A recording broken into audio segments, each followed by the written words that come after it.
पाकिस्तान हमसे नहीं डरेगा। वो अभी तक आपकी बात का जो लब्बे लुबाब मुझे समझ में आ रहा है वो ये कि आप कह रहे हैं कि भारत के पास अभी वो क्षमता नहीं है कि पाकिस्तान के साथ लड़ाई करे, और मीटिंग में भारत की सरकार ने ये बात मानी है कि उनसे चूक हुई है। देखिए, वो क्योंकि ये ऑपोजिशन की हमारी गलती है, इसका बहुत सीधा सा मतलब है, ये अब जंग जो है हिंदुस्तान पाकिस्तान की नहीं है, इसमें चाइना भी इन्वॉल्व है। और चाइना के पास इतनी आज ताकत है कि उसको असला अपना भेजने की जरूरत नहीं है कि हमने कश्मीरियों के साथ धोखा किया है ओवर द इयर्स। अब ये बहुत मुश्किल है कहना कि वो हमारे साथ खड़े होंगे। तो अगर आपने अपनी ताकत बनाई होती इस 34 साल में कि हम जो है उसको डरा सकें। अब देखिए, चीन आज हमारी जमीन पे बैठा है, क्या हम चीन को भगा पाए? वो आज भी वहीं बैठे हैं। ये है कि उनके पास, चीन के पास ताकत है, हम उस ताकत को समझ रहे हैं। समाधान क्या बता रहे हैं आपके? कैसे भारत की सरकार, भारत के प्रधानमंत्री अपनी जनता को मुंह कैसे दिखाएंगे, जो इंटरनेशनल कम्युनिटी है उसको मुंह कैसे दिखाएंगे? क्या तरीका है पाकिस्तान को हैंडल करने का? देखिए, ऐसा है, ये तो सरकार का मामला है, कैसे मुंह दिखाएगी इसका जवाब मैं नहीं दे सकता हूं। पाकिस्तान हमसे नहीं डरेगा। वो अगर चीन ये कहता है, बार बार कहता है I support the sovereignty of Pakistan, उसका मतलब है वो समझ रहे हैं उस बात को। He does not want to get involve in anything where China is involve. ये सारी बात है। दिक्कत ये आ गई है कि अब सिचुएशन बदल गई है। ये मैं थोड़ा सा समझा दूं आपके व्यूअर्स को कैसे बदली है। वो ऐसे बदली है कि अब जो है ये बायलैटरल बात नहीं रही हिंदुस्तान पाकिस्तान। ये जो हिंदुस्तान सरकार ने, मोदी सरकार ने 5 अगस्त 2019 को ये जो 370 हटाया, 35A हटाया जम्मू और कश्मीर से, उसके बाद चाइना के सारे जो लीडर्स हैं, बड़े लीडर शी जिनपिंग से लेके नीचे तक, सब ने ये बार बार दोहराया है कि हम पाकिस्तान की जो सॉवरेनिटी है, ये संप्रभुता है, हम उसके लिए सपोर्ट देंगे। ये बहुत बड़ी बात है। इसका मतलब क्या हुआ? एक तो आप देखिए, ये जब हुआ है उसके बाद ये जब 370 हटा है तो हमने देखा कि अप्रैल 2020 में PLA भी आके बैठ गई है ईस्ट लद्दाख में। ऊपर से ये स्टेटमेंट आ गई है। इसका बहुत सीधा सा मतलब है, ये अब जंग जो है हिंदुस्तान पाकिस्तान की नहीं है, इसमें चाइना भी इन्वॉल्व है। और चाइना के पास इतनी आज ताकत है कि उसको असला अपना भेजने की जरूरत नहीं है, काइनेटिक वॉर जिसको कहते हैं उसको करने की जरूरत नहीं है। तो आज क्या दिक्कत आ रही है यहाँ पर, जो असलियत है वो ये है कि हिंदुस्तान की जो फौज है उसके सामने 5 बड़े बड़े मसले खड़े हैं। और वो 5 मसले हैं। सबसे बड़ा तो है कि जैसे जो इंडियन आर्मी है उनके ये सब ट्रक जाएंगे, एमुनिशन जाएगा, खाना पानी जाएगा फ्रंट पर, तो उसकी सिक्योरिटी की बात हो गई है। क्योंकि अब देखिए, जब जंग होगी, जिस तरीके से हमने कश्मीरियों के साथ धोखा किया है ओवर द इयर्स, अब ये बहुत मुश्किल है कहना कि वो हमारे साथ खड़े होंगे। तो इसलिए सबसे पहले तो यहां पे देना पड़ेगा जिसको हम बोलते हैं काउंटर टेरर ऑपरेशंस जो हो रहे हैं, जिससे कि हमारी लाइंस ऑफ कम्युनिकेशन सिक्योर हो। इसमें बहुत सारी फौज लगानी पड़ेगी, पहली बात। दूसरी बात यह है, क्योंकि उन्होंने कहा है चीनियों ने कि हम खड़े होंगे पाकिस्तान के साथ, तो जो चीन का फ्रंट है वहां पर वो अपनी हरकत शुरू कर देंगे। उसका मतलब ये हुआ कि जो हमारी, जितनी भी हमारे पास ताकत है उसमें से आधी से ज्यादा ताकत हमें वहीं छोड़नी पड़ेगी। वो हम पाकिस्तान के फ्रंट पे नहीं ला सकते, क्योंकि ये खतरा नहीं लिया, चांस नहीं ले सकते कि चीन क्या कर दे। ये दूसरा मसला है। तीसरा मसला तो जंग है ही है जो होगी हिंदुस्तान पाकिस्तान की। यहां भी दिक्कत है। यहां 2 बड़ी बड़ी दिक्कत है। पहली दिक्कत यह है, जैसे मैंने आपको बताया, जितना भी हमारे पास सामान है वो फाइनाइट है, ये नहीं है कि अनलिमिटेड है। उसको हमने वहां छोड़ दिया चीन के फ्रंट पे, तो वैसे ही हमारे पास चीजें कम हो गई। एयरफोर्स चीफ बार बार बयान दे चुके हैं कि मुझे ऑथराइज्ड है 42.5 स्क्वाड्रन, मैं आज 30 है मेरे पास, वो 30 से भी कम है। उसमें से भी आधी से ज्यादा आप समझ लीजिए चीन के पास चली गई, तो लड़ाई किसके साथ करेंगे आप? पहली बात। दूसरी बात, क्योंकि आज चीन के पास काबिलियत है, वो round the clock surveillance Pakistan को प्रोवाइड कर सकता है, जो हमारे पास नहीं होगी। मतलब पूरा जंग का जो थिएटर है वो पाकिस्तान को दिखाई देगा। उनकी मिसाइल्स को गाइड करने के लिए उनके सैटेलाइट्स अवेलेबल होंगे, बेदू सिस्टम। तो ये तीसरी बहुत बड़ी दिक्कत आ गई है। चौथी दिक्कत क्या है कि आपने देखा है कि चीन ने बहुत सारे साइबर अटैक्स किए हैं हमारे हिंदुस्तान पे, पूरे मेनलैंड पर। जैसे मुंबई में हुआ था 2020 के अंदर। अब वो मानते नहीं है क्योंकि अकाउंटेबल नहीं होते। उन्होंने जी जो ये किए थे साइबर अटैक, उसका मतलब ये है कि उनमें काबिलियत है साइबर वॉर करने की, बिना हाथ दिखाए हुए अपना। और पूरे हम्म हमारे देश में हमारे एटीसीज है, हमारी रेलवेज है, पावर स्टेशन है, हमारे बैंक्स हैं, एटीएम्स हैं, इन सबको वो बिल्कुल जाम कर सकते हैं। अच्छा, और लास्ट बात जो बहुत इंपॉर्टेंट है, देखिए जंग जब होती है हिंदुस्तान पाकिस्तान की, तो कितना आपके पास सामान है, because this is a war of attrition that matters. इसलिए जरूरी चीज ये होती है कि उनके पास जरिया है आज कि रेगुलर सप्लाई आती रहेगी चीन से, हमारे पास नहीं है। तो जब आप ये सारी बातों को ध्यान में रखेंगे जी तो ये बात बिल्कुल क्लियर हो जाती है कि हमारी जंग की तैयारी नहीं है। नहीं है। तो मैं एक बात, पहली बात तो देखिए, दोनों ही देश न्यूक्लियर आर्म्ड हैं, दोनों के पास न्यूक्लियरी ताकत है, और पूरी दुनिया भी इस बात को अफोर्ड नहीं कर सकती कि ऐसा हो। लेकिन आप ये कह रहे हैं कि अगर इसको भी थोड़ी देर के लिए नजरअंदाज किया जाए, तो भारत अगर पाकिस्तान पे हमला करना चाहता है तो इसे सीधे तौर पे ये देखना होगा कि सिर्फ पाकिस्तान नहीं बल्कि पाकिस्तान प्लस चीन के साथ मुकाबला करना होगा। लेकिन चीन के साथ ऐसा मौका नहीं आया कभी इतिहास में कि हम उनके साथ सामने जीत पाए हों, बल्कि उनके सामने टिक भी पाए हों। तो क्या आप ये कह रहे हैं कि सीधे तौर पर, यानी कि चीन की बाकायदा फौज से हमें लड़ना होगा, चीन की नहीं, सरकार? मैं देखिए देखिए मैं आपको बताता हूँ, दो बातें बिल्कुल क्लियर करता हूँ। पहली बात है, अभी तक जो मैं बोल रहा था इसमें चीन को हमसे लड़ाई करने की जरूरत नहीं है। चीन को सिर्फ अपनी वो क्षमता जो कि जैसे साइबर होती है, एंटी स्पेस कैपेबिलिटीज होती है, ये सब उनको देने की जरूरत है पाकिस्तान को। पाकिस्तान को ये देने की जरूरत है कि जो स्पेयर पार्ट्स है, एमुनिशन है, उसकी रेगुलर सप्लाई रहे। पाकिस्तान को ये देने की जरूरत है कि उनको पूरा जो है बैटल फील्ड दिखाई दे।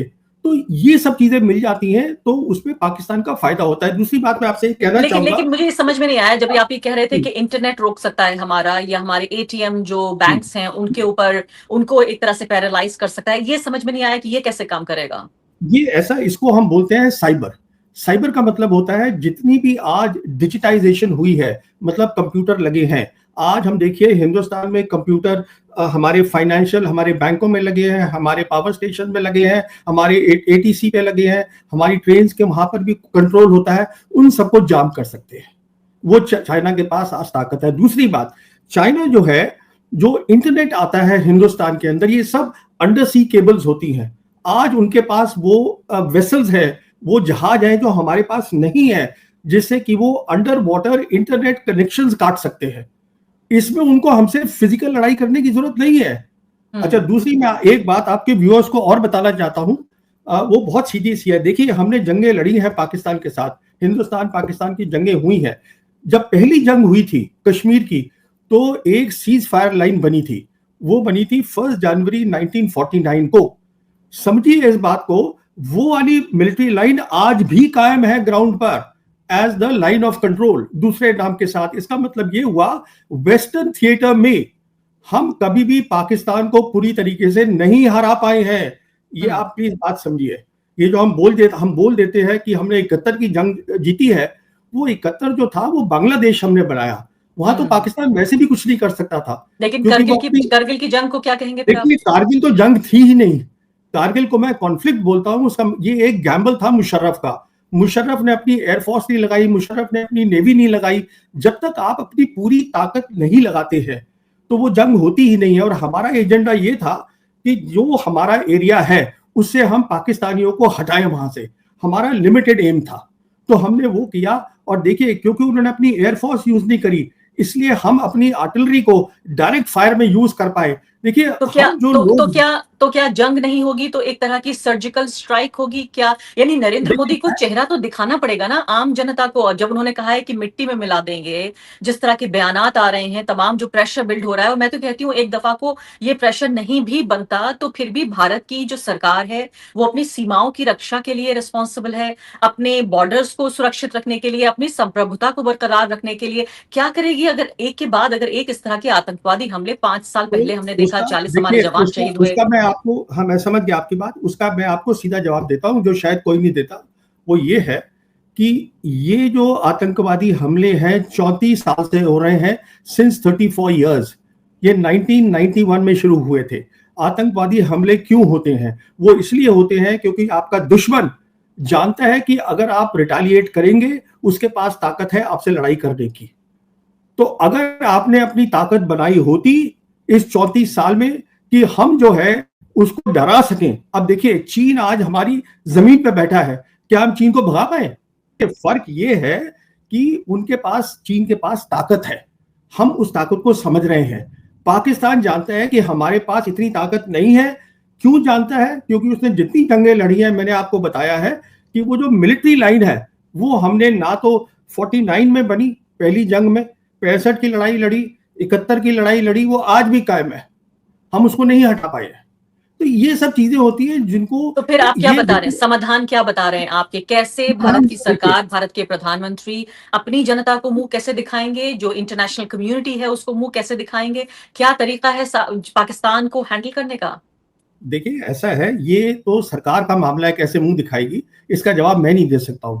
मैं सिर्फ ये बता सकता हूं आपको कि जो हमको डिटरेंस जिसकी मैं बात कर रहा हूं, we have not created deterrence for 34 years and unless we have the credible deterrence, Pakistan हमसे नहीं डरेगा, वो यानी ये आप ये कह करता रहे हैं रहेगा। कि हमें जो क्षमताएं, जो कैपेसिटी, कैपेबिलिटीज डेवलप करनी थी, हमने वो अभी नहीं क्षमताएं करी नहीं है। अपनी विकसित की हैं अभी। अब ये बाइलैटरल बात नहीं रही हिंदुस्तान पाकिस्तान की, अब चीन भी इसमें इन्वॉल्व है।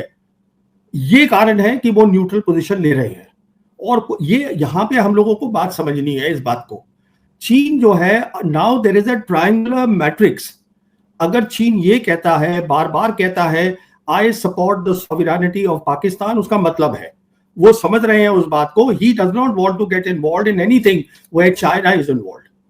ये सारी बात है। इसी तो अभी तक आपकी बात का जो लब्बे लुबाब मुझे समझ में आ रहा है वो ये कि आप कह रहे हैं कि भारत के पास अभी वो क्षमता नहीं है कि पाकिस्तान के साथ लड़ाई करे, और खासकर ये भी नजर में रखना होगा कि तमाम तरह की ये क्षमताएं जो पाकिस्तान के पास नहीं है वो चीन उसको देगा, और इस हमले में सिर्फ आमने सामने सिर्फ सिपाही ही नहीं लड़ेंगे बल्कि इस तरह की जंग होगी जिसमें एक साइबर वॉर भी देखी जा सकती है, इसमें और तरीके से भी हमले किए जा सकते हैं। मैं आपसे ही समझना चाहती हूँ कि ये जो इंडस वाटर ट्रीटी का मसला है, इसको एक वॉर की तरह से पाकिस्तान देख रहा है कि आपने तो जंग हमारे खिलाफ छेड़ ही दी है। पहली बात तो क्या वाकई हम प्रभावित कर पाएंगे इस ट्रीटी को, इसको हटा पाएंगे हम? और दूसरी बात कि पाकिस्तान का ये कहना कि ये एक जंग का ऐलान है, इसको आप किस तरह से देखते हैं? देखिए, हम ये जो हमने कहा है, हमने सस्पेंड करी है। Suspension means nothing, it basically means जो उनके आते थे ऑफिशियल्स हमारा चेक करने, डेटा हमारे वहां जाते थे, वो नहीं जाएंगे। ये अभी बयानबाजी हो रही है कि हमने 3 फेजेस में हम करेंगे, ये करेंगे, वो करेंगे। इस पूरे नैरेटिव से अग्री नहीं करता हूं।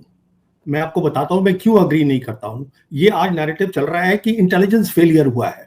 कोई इंटेलिजेंस फेलियर नहीं है। मैं बताऊंगा फेलियर क्या हुआ है।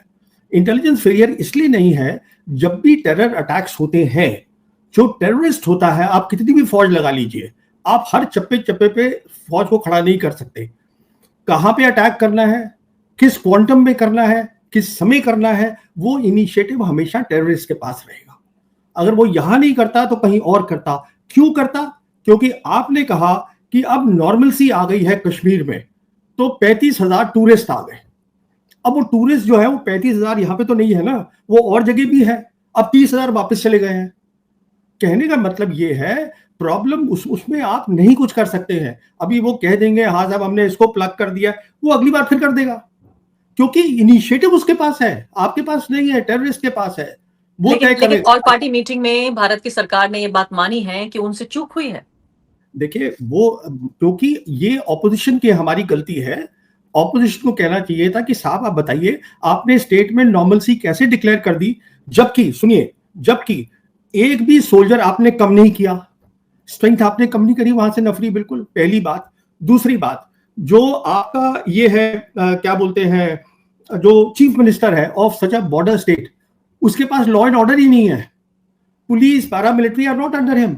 अभी अमित शाह आया था पीछे, होम मिनिस्टर, तो उसमें जो यूनाइटेड जो हेडक्वार्टर्स की मीटिंग हुई थी, उसमें उमर अब्दुल्ला था ही नहीं। देखिए मैं ये नहीं कह रहा हूं, ये सरकार कह रही है कि वो नॉर्मल सिचुएशन है। All I am saying is situation normal नहीं है। So there is a risk for the civilians, it is a war zone. ये बात जो है सरकार और ऑपोजिशन के बीच की है, इसमें मैं क्या टिप्पणी कर सकता हूं।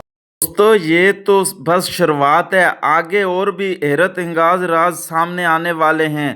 आज आपने देखा कि हक़ाइक़ किस हद तक छुपाए गए थे। यही वजह है कि हमें सच जानने की ज़रूरत है, और मैं यहाँ इसी मकसद के लिए हूँ। सबको ये समझना होगा कि दुनिया में ताकतें किस तरह खेल रही हैं। पाकिस्तान और भारत के दरमियान होने वाली हर मामले का असर हमारे मुस्तकबिल पर पड़ता है। आने वाले दिनों में आपके लिए मज़ीद इंकशाफात और अहम खबरें लाऊंगा, इसलिए जुड़े रहें और चैनल से दूर ना हों। अगर आपको ये वीडियो पसंद आई तो दोस्तों और फैमिली के साथ ज़रूर शेयर करें। याद रखें, सच्चाई को जानना हमारा हक है। अगर आप सच और ताज़ा तरीन खबरें चाहते हैं तो मेरे चैनल को सब्सक्राइब करना मत भूलिएगा। बेल आइकन भी दबाइए ताकि हर नई आने वाली इत्तलात आप तक फ़ौरन पहुँचे। और हाँ, कमेंट में अपना राय ज़रूर शेयर करें, मैं आपके ख़यालात ज़रूर पढ़ूँगा। दोस्तों, ये वीडियो सिर्फ मालूमात नहीं, ये हकीकत का पर्दा उठाने की कोशिश है। अगर ये वीडियो आपको मालूमाती लगी तो लाइक और शेयर करना ना भूलिए, ताकि और लोग भी हकीकत से वाकिफ़ हो सकें और सच्चाई जान सकें।